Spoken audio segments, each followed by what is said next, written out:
Imagine a match so intense, so breathtaking, that 70 years later, people still debate whether it was the greatest game ever played. Two giants colliding at their absolute peak.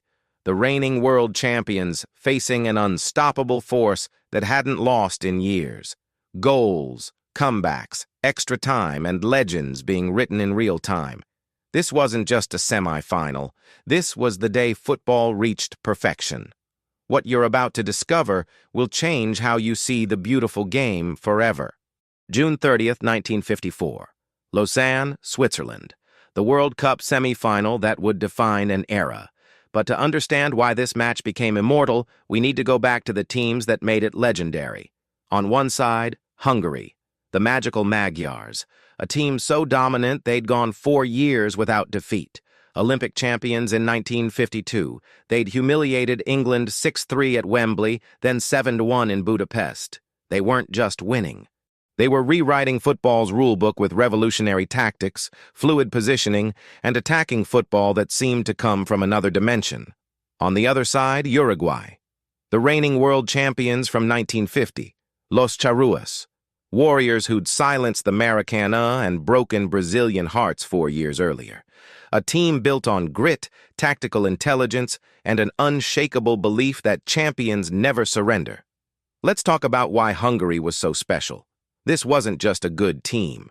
This was football's first superpower of the modern era. Ferenc Puskás, the galloping major, led the attack. Left-footed magic. A goal machine with vision that bordered on supernatural. His partner in crime? Sándor Kocsis, the man with the golden head. If Puskás was the artist, Kocsis was the finisher, unstoppable in the air, clinical on the ground. But Hungary's genius went beyond individual talent. They invented the false nine concept. Their center forward dropped deep, dragging defenders into chaos, while wingers and midfielders flooded the space. It was total football before the Dutch made it famous. Their coach, Gustav Sebes, was a tactical visionary. He blended communist discipline with creative freedom, creating a system where every player could think and adapt.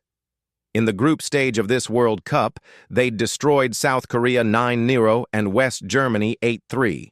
They averaged over 5 goals per game. Nobody could stop them. Nobody had even come close. But Uruguay, they weren't intimidated by statistics or reputations. This was a team forged in battle. They'd won Copa Americas. They'd conquered the world in 1950 with arguably the greatest upset in football history. While Hungary played beautiful football, Uruguay played winning football. Physical, tactical, relentless. Their captain, Obdulio Varela, was a leader who could will his team to victory. Juan Alberto Schiaffino was pure elegance in midfield. And their defense? Built to withstand hurricanes. Uruguay had knocked out England in the quarterfinals. They'd proven that champions fight differently. They knew something Hungary hadn't learned yet. Sometimes talent isn't enough. Sometimes you need a warrior's heart. When the whistle blew, Hungary came out like a tidal wave. Within minutes, they were ahead. The Magical Magyars doing what they did best, slicing through defenses with surgical precision. The crowd at the Stade Olympique de la Pontaise was witnessing poetry in motion. Then, another goal. 2-0 Hungary. The script was writing itself. The favorites were cruising toward the final. But Uruguay didn't read that script. Slowly, the champions clawed back. A goal. Then another. The match was level at 2-2. The Hungarian machine had been stopped. The invincible team suddenly looked mortal. What happened next was pure football drama. Both teams throwing everything forward, tackles flying. The crowd roaring. This wasn't just a semi-final anymore. This was war. Beautiful war. The 90 minutes couldn't contain this battle. The referee pointed to his watch. Extra time. Exhaustion was setting in, but these warriors refused to fade. Then Sándor Kocsis struck, a header that seemed to hang in the air forever before crashing into the net. 3-2 Hungary. The Magical Magyars had their lead back, but Uruguay kept pushing, kept fighting. The tension was unbearable. Every attack could be the equalizer. Every Hungarian counterattack could seal victory. And then, Kocsis again. Another moment of brilliance. 4-2. The Golden Head had delivered when his country needed him most. Uruguay threw everything forward in the dying minutes, but Hungary held firm. When the final whistle blew, the Lausanne crowd had witnessed something they'd tell their grandchildren about. So why do we remember this match 7 decades later?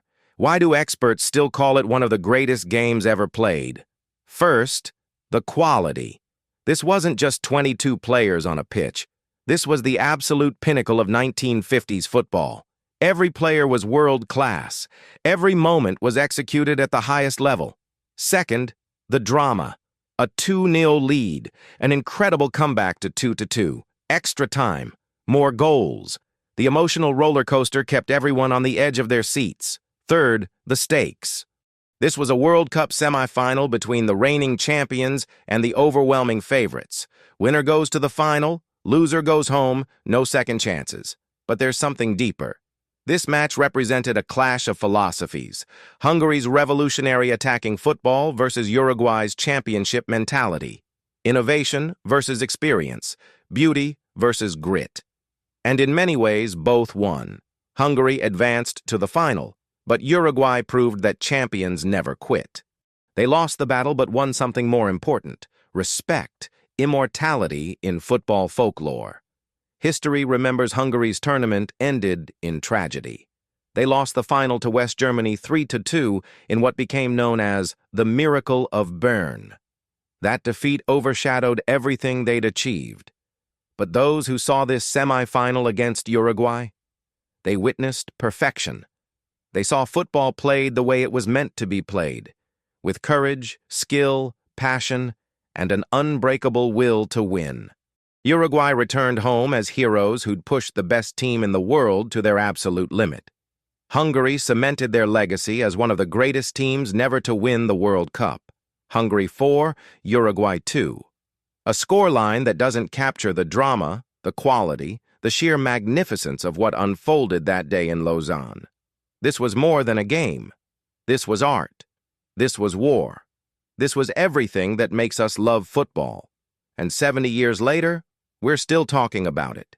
Because some moments transcend time. Some battles become eternal. This was one of them.